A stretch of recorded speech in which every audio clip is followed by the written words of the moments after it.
Hey guys, what's going on? Hope you guys are having an absolutely great day. For this video, got some tips and tricks for you so that way you guys can go out and you can do the Shattered Thrones Easter egg by yourself in a solo game. Hopefully, this guide will be able to help you guys out if you're getting stuck somewhere in the Easter egg. So, if it does, make sure to let me know, leave a like, comment, subscribe, do all those other sellout things. But let's go ahead and let's jump right into the loadout that we're going to take into the map itself. So for the consumables that I would use, I would prioritize the max ammo and double jolt consumable. You can use Uberladen, but I don't think it is as primary for this one. For the weapon selection, you're going to be focusing with the SVT and the M1A1 carbine. For the attachments, you're going to want extended mags, rapid fire, advanced rifling, and high caliber. For the class loadout, you're going to want your specialist frontline with the mods of Pack Mule, Determination, and Vicious, and make sure you start with the M1A1. But once you're all ready to go ahead, go back to the main lobby, make sure everything is set up correctly, and let's start getting right into the core of this Easter egg. So to start off the game, I suggest just staying in the spawn room till sometime in round 3. It's just kind of easier so that way the zombies aren't spawning all over the map and you can kill them faster, get points faster. Makes things move just a bit faster in general. Sometime in these first 3 rounds, you should also use one of your double jolt consumables that you have so that way you can get more of the map open. Now, another key important thing while we're playing through these first 3 rounds. Throughout the entirety of this game, do your best to use your specialist as little as often as you can. The more that you use it, the more kills that it takes to recharge it. And you're wanting to save your specialist use, especially for during the boss fight, so that way you can get armor back easily during it. But now that we've gotten to the end of round 3, we're going to move out of spawn and we're going to start opening up the entire map. Head towards where the Wonder Bus room. We're going to open up the map towards this way as opposed to where the Pack-a-Punch side is. As we're opening up the map, we're going to be doing a few things. We're going to be looking for the Morse code frequencies for the radio, and then we're also going to be picking up the items that we need to.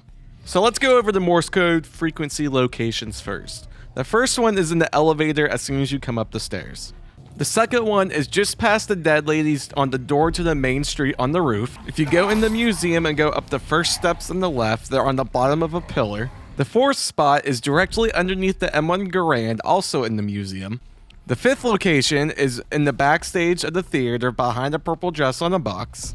And the final location is on the left of a dresser closest to the mirrors for the classic PPSH Easter egg. Now, every game, you'll only get one of these to spawn in, but you'll need the numbers to put into the radio. So here on the screen, you can see them all easily because some of the locations can be hard to see in game. But find which location you have and then remember the numbers to put them into the radio. Now let's get back to opening up the whole map. Whenever you come up the stairs, make sure to pick up the dancer's painting off of the wall. And then go ahead and head out into the main street. Go up into the courtyard of the main street and you'll find the radio in the corner. On top of the radio, there will be a number and a letter combination. Make sure you remember this. We now need to work on getting our way to the church, which is at the very back of the map. So either progress your way through the theater or the museum side of the map. Once you get into the church, there will be a map on the back wall. Look where the little red pin is and remember that location's name. To the left of the map, find that location's name. And then using the letter and number combination that you pulled off the radio, it'll give you a new frequency that you can go back to that radio and put into it. Now, inputting these frequencies in solo can be an absolute pain. What I recommend doing is one of 2 things. Either get to the end of the round with 1 or 2 slow zombies, or while the round is changing and you have that 20 seconds in between rounds, do it then. Now, after you've put in the first frequency, we're now going to put in one of the 6 Morse code frequencies that can be found randomly around the map. Once you put in the right frequency, you'll start hearing the Morse code on the radio. Now, sometimes trying to sit there and listen to the Morse code can be a little annoying from having to run around in circles and everything. So if you need to, you can actually run to the back side of where the radio is, next to the flare box in the middle of the map, and you can listen to it from there. Now on the screen, I'll put a little guide that will help you listen to the Morse code. But it's pretty simple to do, and from the Morse code, you'll get 2 sets of numbers. The first number will be the x-axis for the map in the church, and then the second number will be the y. Now, before we can interact with the map for the numbers, we have to make sure we pick up the magnifying glass that is on the bench in the second floor of the theater.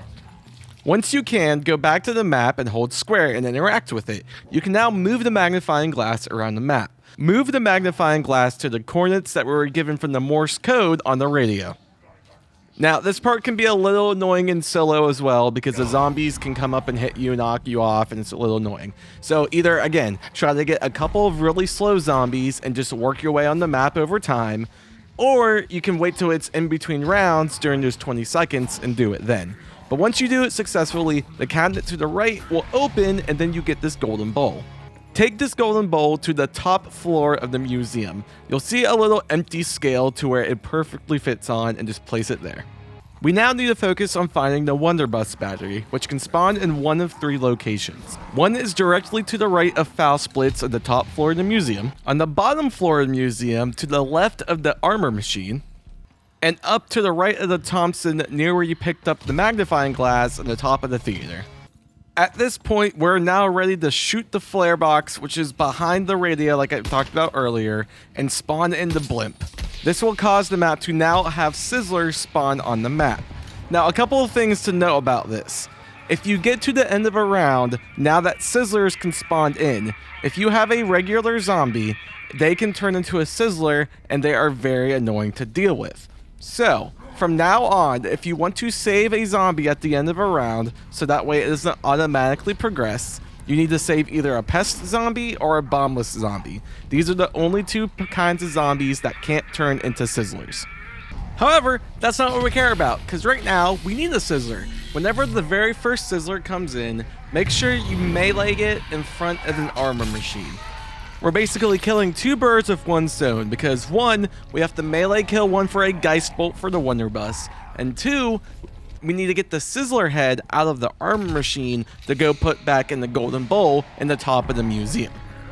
Now once you do this, head down to the Wonderbus room, which is right next to spawn. Put the battery in the door, go through the door, pick it back up, and then put the Geist Bolt and the battery into the Wonderbus. You can then pick up the Wonderbus and shoot it at the door to permanently open the doors. Now, while you're in this room, there are a couple other things to do. Shoot the cash register of the Wonderbus, and below, there will be a picture with a girl. On this picture will be a set of numbers. You need to remember these set of numbers because we need to put them into the radio that is in the main street courtyard. One other thing that we have to do now, since we have the Wonderbus, is charge these 3 tethers that landed on the ground. Each one takes about 130 shots of the tether, and there is 1 in the museum, 1 close to Pack-a-Punch, and 1 in front of the church. You know it's charged whenever it changes from red to green. Before we go back to the radio though, head back to the museum. With the Sizzler head and the scale, the bunny next to it becomes a soul box. You need to fill the soul box up all the way, and once it's done, the drawer underneath where the Sizzler heads is at will open up and you will see the upgraded axe. Grab it and take it over to the placeholder that is next to the church by the big red door. Go into the theater now and go over to where the projector is in the middle. Above it, you'll see a circular reel. Shoot it down, pick it up, and then go ahead and place it and the painting we picked up earlier into all the projector. You need to shoot the projector with the Wonderbus to turn it on. Doing so will put a map with a green blinking dot on the screen on stage. Now, looking at this map, the bottom part is spawn and the top part is church. And the green blinking dot is representative of that creepy little clown dolls that you've seen all around the map. This map will lead you to 4 specific dolls in a certain order, and each doll takes a certain number of kills to fill it up.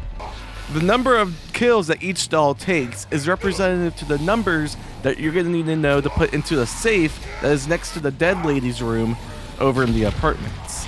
So once you have gone through 4 of these doll locations, go to said safe and begin inputting the combination into this. To input the combination, turn it to the right, then left, and then right, and then the left again. If you do it right, the safe should open up, and you can see the knife that you can then grab. Pick up the knife and take it over to its placeholder over by that same red door where you put the axe. Now going back to the safe for a second, in solo, the safest way to do this again is either to try and save a couple of slow zombies and put it into the safe as fast as you can, or do it between the round change when you have that 20 seconds of nothing being able to attack you at all. Now remember that picture that was underneath the cash register?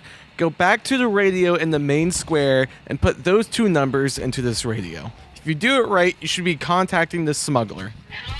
Head to the back door of the church, and on the ground you'll see a gas grate. Shoot it or melee it, and then it will open. What you need to do now is give him a secret weapon that is randomly chosen every game, so that way he can progress through the sewers. Now, there is a little bit of an in-game hint to what type of gun that he wants to accept. If you go back to the Wonderbus table, on the corner of it, you'll see a pile of ammo sitting there. This pile of ammo changes every game. Depending on what type of ammo is there will be relative to what type of gun he wants. Now, there wasn't any ammo specifically for LMG or snipers, so we're assuming that falls underneath the assault ammo category. So once we see what type of ammo is there, begin finding weapons of the same type and then going back to that gas grate and dropping them down in the hole. Once he accepts the right gun, you'll get an indicator on screen, and then you have to wait 2 full rounds before you can do the next step for this quest. After you wait at least that long, go to the front side of the theater and there's identical grate on the ground. Shoot it, and then after this, you need to drop 1,500 jolts down the hole for the smuggler to purchase a door to proceed to his apartment. Head back down to the Wonderbus room and knock 3 times on the door. Now, if you gave the smuggler a pack-a-punch weapon, that Wustling that just bust down the door will actually already be dead. But if you gave him a regular weapon, the Wustling knocks down the door, you kill him, and then you pick up the smuggler's bat. Take the bat back to the mold, back where the other melee weapons were, and then that area becomes a soul box. The way this soul box works is it takes 20 to 30 regular zombies first. After you do that, then it takes 10 sizzlers, and then once you do this, then it takes 10 pests. As a side note, if you put all 3 melee weapons into this wall and you're not able to fill up souls, that means you haven't filled all the other tethers up with the Wonderbus. But if you do that and you fill up the entire thing with souls that you need properly, that last door opens and you can then head towards the last tether. Now, a few things to note before you do this. 1, you want to save a pest before you finish charging this last tether, because whenever you finish charging this last tether, you get locked into this room to where you have to complete the challenges. Now, if you don't leave just a pest, obviously the zombies can become sizzlers, and then the rounds will continue to progress and it gets harder. So, do your best to save only a pest before you finish charging this tether. So now that you are trapped in the challenge room, the premise of this entire room is each wall is its own individual challenge. And each wall is completed whenever you get all the statues to be facing towards the center of the room. You do this by shooting or knifing the statues until they turn the direction. The thing with this challenge is every time you turn one statue, every statue that is directly to the side of it will also turn as well.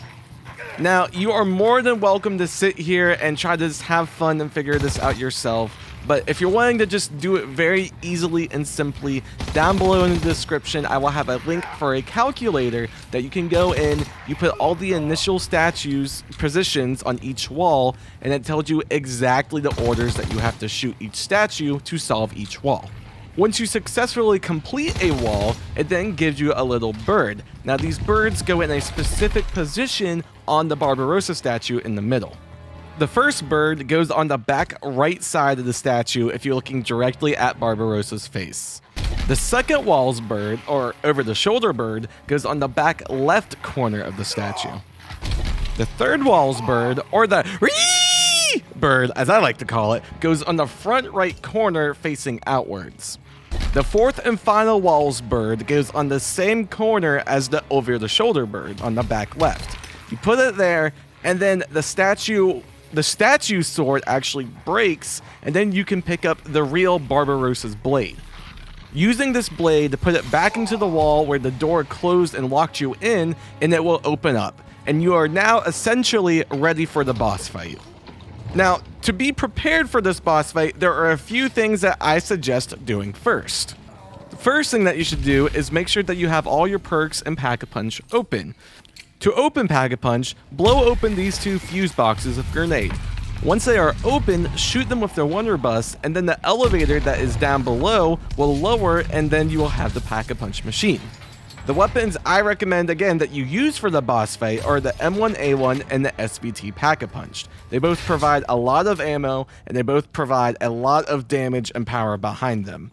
2, you want to make sure you are good on ammo. A good way to do this is you can do the cheetah hat Easter egg. If you don't know how to do that, I'll show you real quick. There's 5 hats around the map that spawn in. You have to put them on the cheetah in the theater in a certain order, and you get 1 of every drop to spawn in.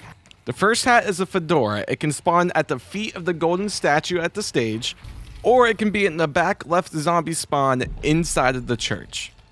The next hat can be either underneath a bench right next to Schnellblitz or Speed Cola, or it can be in the spawn room in a briefcase to the left of Lebenblitz or Quick Revive. The third hat you need can either spawn in the room adjacent to the dead lady next to a vase of flowers, or it can be on a table to the left of Faustblitz in the museum.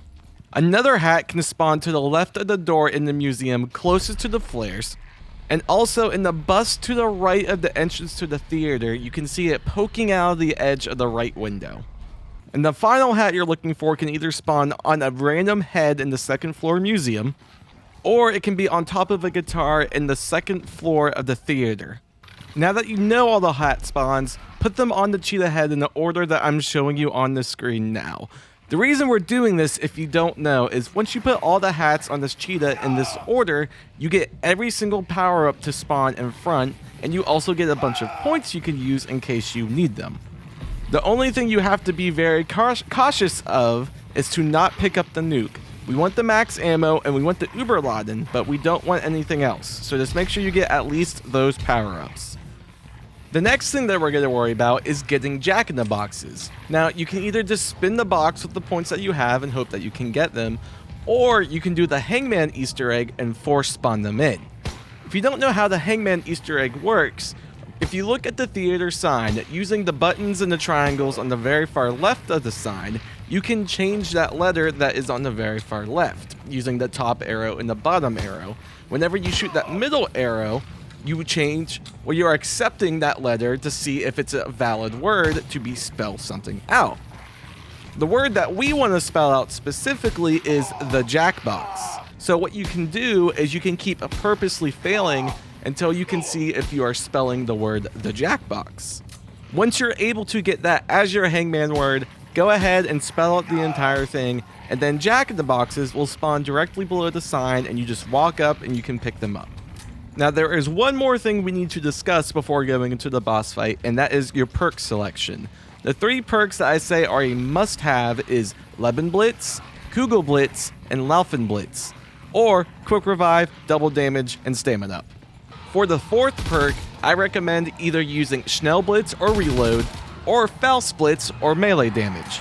Depending on which perk you use, also depends on which melee weapon you should take in as well.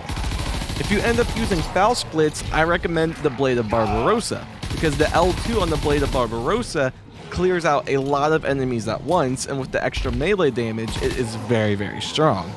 However, if you're not going to use that melee damage, then the Blade of Barbarossa is not as worth it. And then I recommend the Dancer's Dagger or the Knife from the Safe. This knife is really, really, really good because it can get you armor and health back if you use its L2 ability on a zombie. Once you've made all these decisions and done all of these things, go back into the drop pod with a fully charged Wonder Bus and shoot up at the red light. Doing this will then take you into the Zeppelin into the boss fight arena. I now recommend that you get to the end of a round before you do anything else, just for sake of ease during solo. But what you have to do is you have to move this blue light throughout the entire arena, and what you want to do is open every single door.